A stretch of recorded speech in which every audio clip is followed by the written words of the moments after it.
नमस्कार मित्रों, हमारी सीरीज चल रही है एपिसोड नंबर 14 की, जिसमें हम बात कर रहे हैं भृगु संहिता की। भृगु संहिता के अंतर्गत आज हम बात करने जा रहे हैं वृषभ लग्न में के सप्तम भाव में स्थित सूर्य के क्या फलादेश होंगे। वृषभ लग्न मतलब लग्न में 2 नंबर वृषभ लग्न होती है। वृषभ लग्न में सूर्य चतुर्थ भाव का स्वामी होता है। चतुर्थ भाव का स्वामी होकर यह जब सप्तम भाव में बैठता है, अपनी मित्र राशि पर बैठता है, तो उसके क्या इफेक्ट्स होंगे इसकी हम चर्चा करेंगे। चतुर्थ भाव होता है भूमि का, मकान का, माता का, सुख का, भौतिक सुखों का, इनसे संबंधित जितने भी कंटेंट्स हैं, इन सभी चीज़ों का, इन सभी कंटेंट्स का स्वामी होकर जब सूर्य अपनी मित्र राशि पर बैठता है तो यह इनके सभी के कंटेंट्स को बढ़ाने का काम करता है, पॉजिटिव वे में इफेक्ट्स देता है, सकारात्मक फल प्रदान करता है। सूर्य के प्रभाव से ऐसे व्यक्तियों पर भूमि, भवन, भौतिक सुख, भौतिक संसाधन, वाहन सुख इत्यादि व्यक्ति को प्राप्त होते हैं। तो चतुर्थ भाव से संबंधित जितनी भी चीज़ें हैं वह व्यक्ति को सहज प्राप्त हो जाएंगी। एक इसमें पॉजिटिविटी ये भी है कि यहाँ से अपने राशि स्थान से यह सूर्य चतुर्थ भाव में स्थित है। 1, 2, 3, 4 चतुर्थ भाव में स्थित है। तो केंद्र का स्वामी केंद्र में स्थित है। चतुर्थ भाव होता है केंद्र, और केंद्र एक शुभ भाव होता है। जब कोई भी ग्रह अपने से केंद्र में स्थित हो जाता है तो उसका शुभत्व और बढ़ जाता है। तो इस वे में भी चतुर्थ भाव के जितने भी कंटेंट्स हैं उसको यह सूर्य बढ़ाने वाला होगा। सप्तम भाव में बैठकर सूर्य सप्तम भाव के भी जितने भी कंटेंट्स होते हैं उसको भी प्रोटेक्ट करने का काम करता है, उसको भी सुरक्षा प्रदान करता है। जैसे सप्तम भाव होता है पत्नी का, दैनिक आय का, रेगुलर इनकम का, किसी भी प्रकार की साझेदारी का। तो इससे संबंधित जितनी भी चीज़ें होगी उसको यह प्रोटेक्ट करने का काम करेगा। देखिए, प्रोटेक्ट इसलिए कह रहे हैं क्योंकि सूर्य पृथकतावादी ग्रह भी होता है, विध्वंसकारी ग्रह भी होता है, क्रूर ग्रह भी होता है, अग्नि तत्व वाला ग्रह भी होता है, पापी ग्रह भी होता है। तो भले ही ये अपनी मित्र राशि पर बैठा हो, लेकिन जो इसके नेचुरल गुण हैं उसके अकॉर्डिंगली ये कुछ ना कुछ तो 7th हाउस को भी पीड़ित करेगा। पीड़ित करने का मतलब हो गया जैसे पति या पत्नी अर्थात जीवन साथी से कुछ म्यूचुअल अंडरस्टैंडिंग की कमी कराता है। वैवाहिक जीवन तो अच्छा होता है, लेकिन पति पत्नी में वैचारिक मतभेद रहते हैं। कभी कभी विवाद की स्थिति भी आ जाती है, कभी कभी विध्वंसकारी विवाद की भी स्थिति आ जाती है, लेकिन लाइफ को, मैरिड लाइफ को चलाने वाला होता है। किसी भी प्रकार की मैरिड लाइफ में पृथकतावादी स्थिति नहीं बनाता है, सेपरेशन नहीं बनाता है, तो उसको प्रोटेक्ट करने का भी काम करता है। ऐसे लोगों को देखिए, सूर्य अगर सप्तम भाव में स्थित हो तो साझेदारी तो किसी प्रकार की नहीं करनी चाहिए, पार्टनरशिप किसी भी प्रकार की नहीं करनी चाहिए। व्यापार का भी ये स्थान होता है, तो व्यापार की दृष्टि से व्यापार होगा इनका। व्यापारी अगर हैं तो बहुत अच्छे स्तर का व्यापार होगा, उच्च स्तर का व्यापार होगा, लेकिन फ्लक्चुएशंस रहेंगे व्यापार में भी। कभी काफ़ी अपवर्ड जाएगा और कभी एकदम डाउन चला जाएगा। तो थोड़ा सा फ्लक्चुएशन वाली स्थिति क्रिएट करता है सूर्य सप्तम भाव में बैठकर।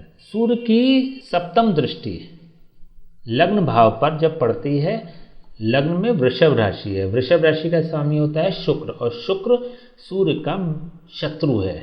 जब यह अपनी सप्तम दृष्टि से शुक्र की राशि वाले भाव को देखता है तो यह इसको पीड़ित करने का कार्य करता है, इसको परेशान करता है। तो सूर्य से संबंधित जितनी भी प्रॉब्लम्स हैं, स्पेशली बीमारी, उनको देने का कार्य करेगा इस व्यक्ति को। जैसे सिर दर्द की समस्या हो गई, माइग्रेन की समस्या हो गई, गंजेपन की समस्या हो गई, हार्ट से रिलेटेड प्रॉब्लम्स हो गई, ठीक है ना। तो इससे संबंधित जो चीज़ें हैं उसमें, या हड्डी से संबंधित समस्या हो गई, और पित्त से संबंधित समस्या हो गई, पित्त का मतलब हो गया अग्नि तत्व से संबंधित जो भी समस्या हो गई, इनसे संबंधित समस्या व्यक्ति को प्रदान करेगा। लग्न के लिए सप्तम भाव का सूर्य अच्छा नहीं है क्योंकि यहाँ पर इसकी शत्रु राशि पड़ रही है। नवम भाव, दशम भाव और लग्न भाव तीनों का कारक होता है सूर्य। नवम भाव के सापेक्ष ये लाभ भाव में बैठा हुआ है, तो यह भाग्य की वृद्धि करने वाला होगा। दशम भाव के सापेक्ष ये है, दशम भाव पे बैठा हुआ है, तो कार्य क्षेत्र बहुत अच्छे स्तर का होगा, जैसे अभी बताया था कि बहुत उच्च स्तर का कार्य क्षेत्र इसका होगा। अगर जॉब करेंगे तो बहुत अच्छे लेवल पे, अच्छी डेजिग्नेशन पे ये काम करने वाले होते हैं।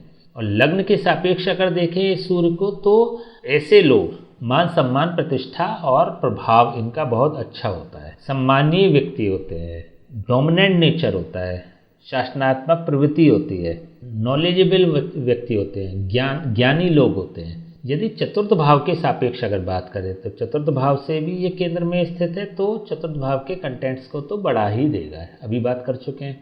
चलिए अब उपाय की बात कर लेते हैं। देखिए सप्तम भाव में जब सूर्य अपनी मित्र राशि पर बैठा हुआ है तो इसका वैसे तो ये पॉजिटिव ही है किसी भी स्थिति में, बस ये है कि लग्न के सापेक्ष और मैरिड लाइफ के सापेक्ष ये थोड़ा सा अच्छा वर्क नहीं करता। तो अगर चाहें तो अगर मैरिड लाइफ में अगर मेजर प्रॉब्लम हो रही है तो आप इसके उपाय कर सकते हैं। देखिए सूर्य का रत्न पहनने की आवश्यकता नहीं है, पहनना चाहिए भी नहीं। देखिए जैसे हर एपिसोड में हम लगातार बात करते जा रहे हैं, तो हर बार हम ये बात करते हैं, मैक्सिमम ये बात कर देते हैं कि माणिक नहीं पहनना चाहिए या माणिक छूना भी नहीं चाहिए। वो इसलिए भी क्योंकि सूर्य के जब कंटेंट्स की बात होती है ना, तो यह एक बहुत क्रूर ग्रह होता है, पापी ग्रह होता है, विध्वंसकारी ग्रह होता है। तो इसके नग को पहनना, इसके जेम्स को पहनना, इसके रत्न को पहनना अवॉइड ही करना चाहिए। तो इसके जो रत्न होते हैं वो बहुत फ्रूटफुल होते नहीं हैं, बहुत पॉजिटिव वर्क करते नहीं हैं। अगर आप पहन भी लेते हैं ना कहीं ये इसके साइड इफ़ेक्ट्स भी होते हैं। तो साइड इफ़ेक्ट्स होंगे तो बेहतर है कि इसको पूजा पाठ के माध्यम से या फिर अन्य किसी माध्यम से इसको इम्प्रूव करने का प्रयास करना चाहिए। तो 7th हाउस के सूर्य के लिए एक सिंपली आप सूर्य को जल दे सकते हैं या आदित्य हृदय स्त्रोत का पाठ कर सकते हैं। माणिक नहीं पहनना है और इसको शिफ्ट कराने की भी आवश्यकता नहीं है किसी भी भाव में। काफ़ी चीज़ों के लिए या कुंडली के कई भावों के लिए ये पॉजिटिव वर्क कर रहा है। थोड़ा सा इसमें अवेयर रहना चाहिए। एक तो सूर्य से संबंधित बीमारी होने के चांसेस हैं और मैरिड लाइफ डिस्टर्ब होने के चांसेस हैं। तो इन दोनों चीज़ों से संबंधित थोड़ा सतर्क रहना चाहिए। अगर किसी भी तरह के कोई सिम्टम्स आते हैं तो आपको तत्काल उपाय कर लेना चाहिए। अगर सूर्य की महादशा, अंतरदशा या प्रत्यंतर दशा चल रही है और सूर्य नेगेटिव इफेक्ट्स दे रहा है या इन दोनों कंटेंट से रिलेटेड, क्योंकि देखिए चतुर्थ भाव से संबंधित तो पॉजिटिव फल ही देगा, तो दान नहीं करेंगे। क्योंकि अगर दशा अंतरदशा चल रही है, नवम भाव से रिलेटेड पॉजिटिव असर करेगा, दशम भाव से संबंधित पॉजिटिव असर करेगा। तो जब इसकी दशा अंतरदशा भी चल रही होती है ना, तो बहुत चीज़ों में ये पॉजिटिव ही वर्क करता है। तो या तो आप इसकी पूजा स्वयं कर लें या फिर किसी पंडित से बात करके इसके जाप और हवन करा लीजिए, तो वो एक बेहतर विकल्प है। ठीक है, तो आज हमने बात करी सूर्य सप्तम भाव में हो तो उसके क्या इफ़ेक्ट्स होंगे। नेक्स्ट वीडियो में हम बात करेंगे वृष लग्न में सूर्य जब अष्टम भाव में होता है तो उसके क्या इफ़ेक्ट्स होते हैं। तब तक के लिए हमें आज्ञा दीजिए। नमस्कार।